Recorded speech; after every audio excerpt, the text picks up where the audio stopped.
Drugs have done good things for us. If you don't believe they have, do me a favor, take all your albums, tapes, CDs, and burn them. Because you know what? The musicians who made that great music that has enhanced your lives throughout the years are real fucking high. Okay. What a shame Mary Jane had a pain at the party. What a shame Mary Jane, what a shame Mary Jane had a pain at the party.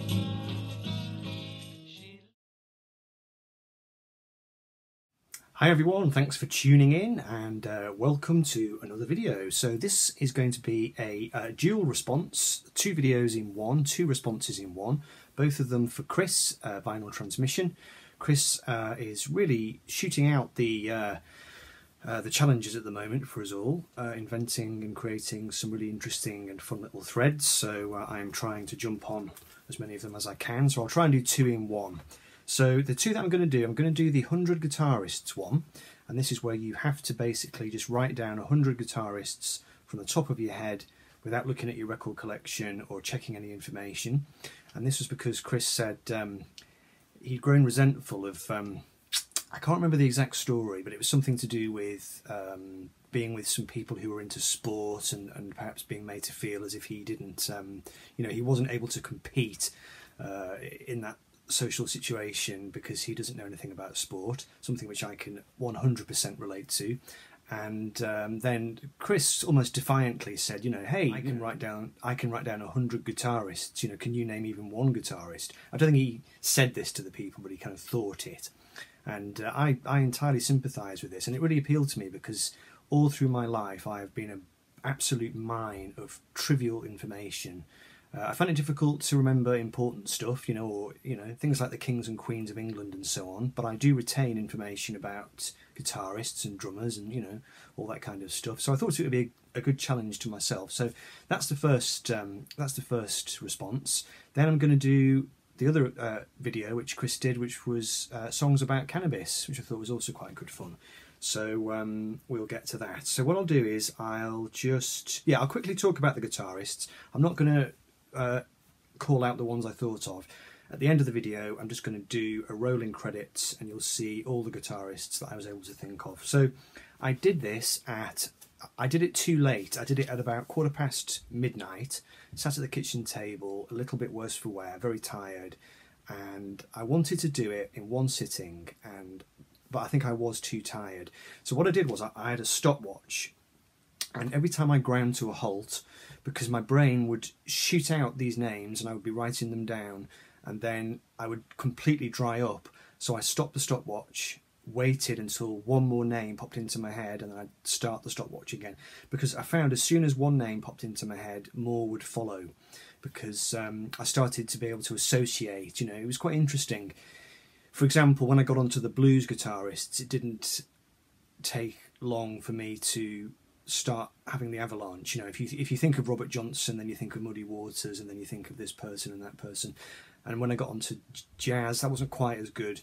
And but occasionally it would dry up.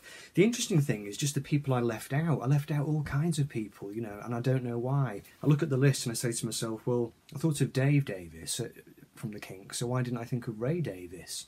And I can't believe it took me so long to get to certain people. People like George Harrison, way down the list. Why didn't my brain produce George Harrison?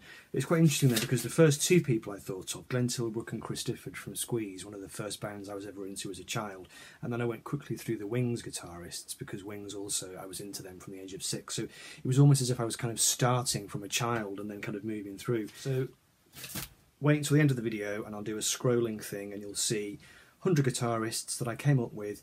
Stopping and starting the stopwatch, I think 3 times. I did it in 11 minutes. Okay, moving on. Cannabis songs. I thought this was a really interesting thread. Chris actually mentioned in his comments back to me, he said that not many people had jumped on this thread yet, and he was under the impression that maybe there was a bit of puritanism going on in the VC, which I thought was quite funny. I very much subscribe to Bill Hicks, the American comedian, his line about cannabis and drugs. He said, guess what, all that music which has enriched your life through the years, was made by people who were real fucking high. And I think it's largely true, So let's just whiz through these. I'm going to go in chronological order, and we're going to start with a very obvious one, but the song might not be too obvious unless you're a Beatles fan. So the album is, he says, poking himself in the eye, the album is Revolver. Now, of course, the Beatles were among the first, if not the first, rock band to experiment with marijuana. Bob Dylan turned them onto it, famously.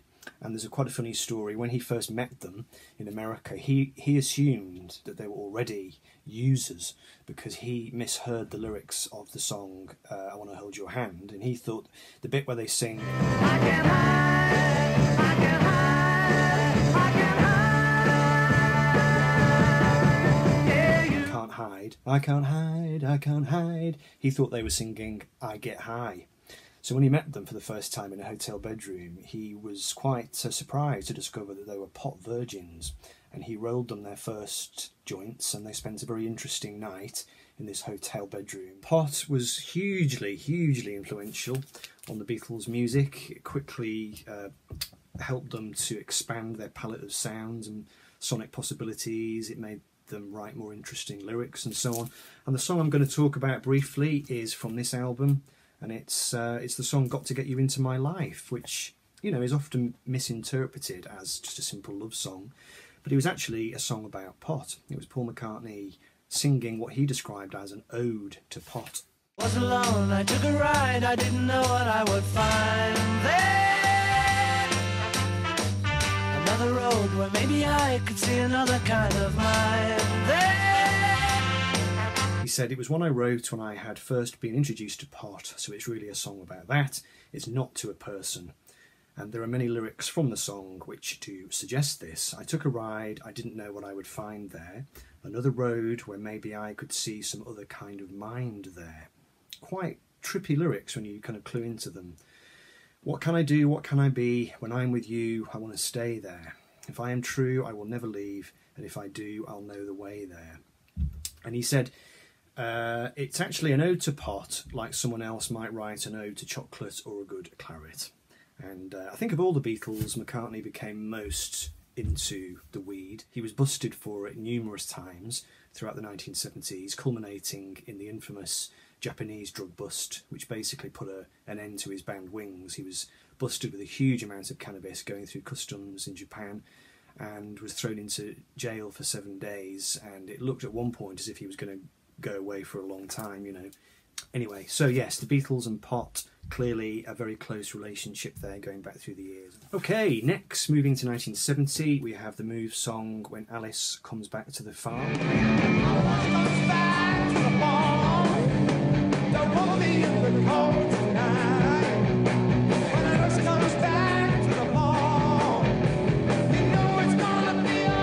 Move, a kind of pop band really from Birmingham in the 60s. They had a briefish but very successful career in the charts, in the British charts. They had all kinds of hit songs such as Fire Brigade, I Can Hear the Grass Grow, always tinged with a bit of psychedelia.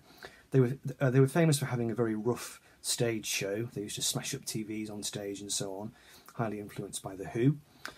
By the time they got to this album, the lineup had changed. It had now turned into Roy Wood, Jeff Lynne and Bev Bevan, and they kind of went underground and turned into a bit of a kind of underground band, doing kind of Black Sabbath-inspired heavy riffs and so on. And the song Alice Comes Back to the Farm, apparently Alice is the name of a particular strain of cannabis. And the lyrics go, Jenny had a ball at me the other night, she threw it up and drove away. So I made a call, completely out of sight, hope to put it right today. When Alice comes back to the farm, I won't be in the cold tonight. When Alice comes back to the farm, you know it's going to be all right. Give me an appointment, put me in the light, that's a taste of what she needs. Such a disappointment, Daddy's in the right, time for tearing out the weeds. And that song apparently completely flopped. It was not a hit at all. It was totally different from anything The Move had done before. It was their attempt to become a kind of serious, heavy underground band. Commercially it didn't work, but it's a good song. A bit of heavy riffing. Okay, moving swiftly on. Okay, so now we're going to look at the song Misty Mountain Hop by Led Zeppelin from 1971 from the Led Zeppelin 4 album.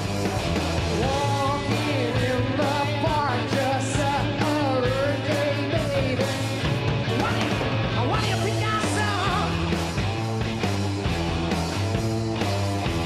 The most common interpretation of this song involves a reference to the misty mountains in Tolkien's The Hobbit, but in fact, apparently the lyrics refer to the events of the 7th of July 1968, where there was a legalised pot rally in Hyde Park, London, in which multiple arrests were made.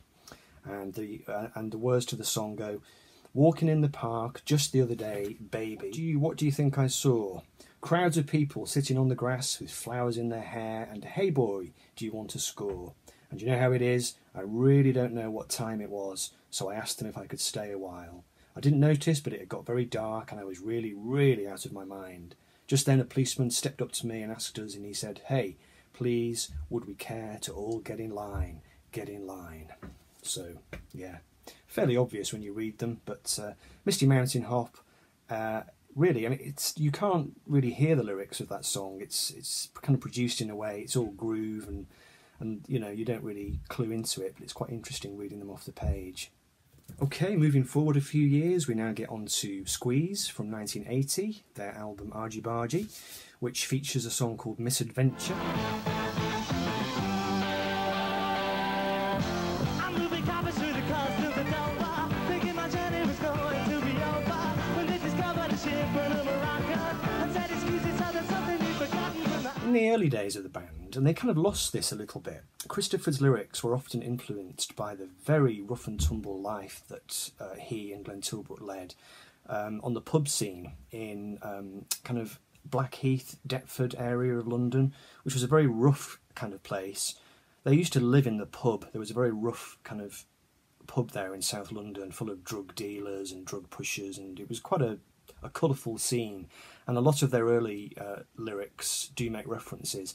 Squeeze were normally a kind of alcohol band. They wrote a lot of songs about hangovers and about being drunk and so on, but this is one quite good example of a song about pot. It's kind of about a guy who is clearly some kind of dealer, and it's the misadventures that he goes through. So I'll just read you a couple of stanzas. Hitched a hiker up above the border. She'd spent some time in Morocco and Gibraltar, and stole my wallet with a picture of my missus, with fond remembrance of everything with kisses. I miss the East End high up on the Khyber, and I'm the target for a dozen rebel snipers. It's not so bad though, with some beers in the freezer and something fancy in the air-conditioned sleeper. And this is the stanza where it becomes obvious. I'm moving carpets through the customs at Dover, thinking my journey was going to be over.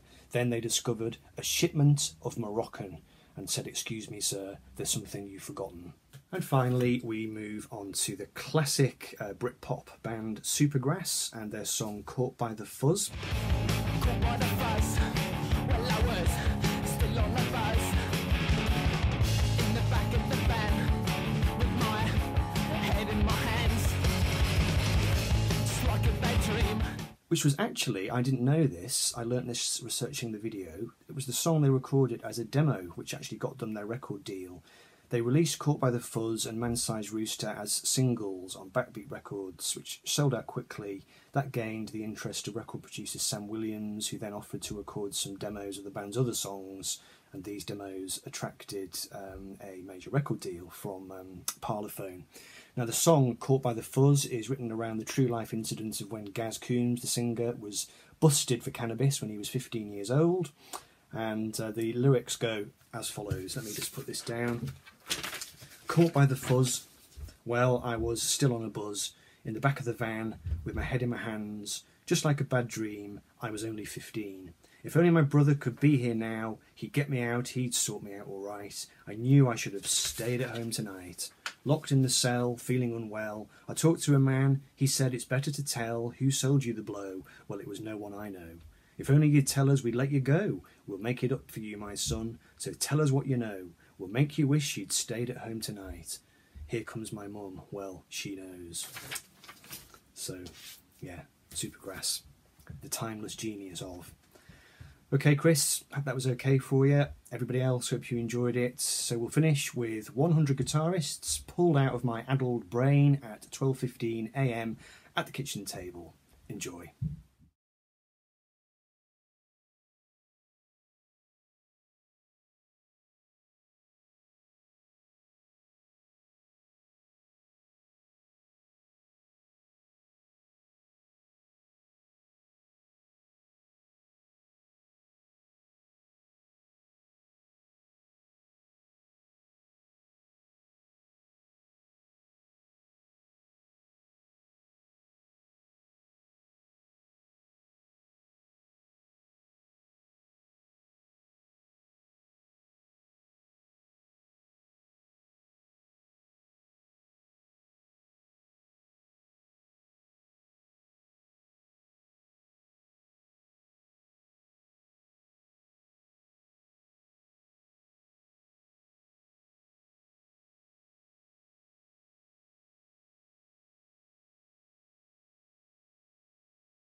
And these other musicians today who don't do drugs and in fact speak out against them, boy, do they suck.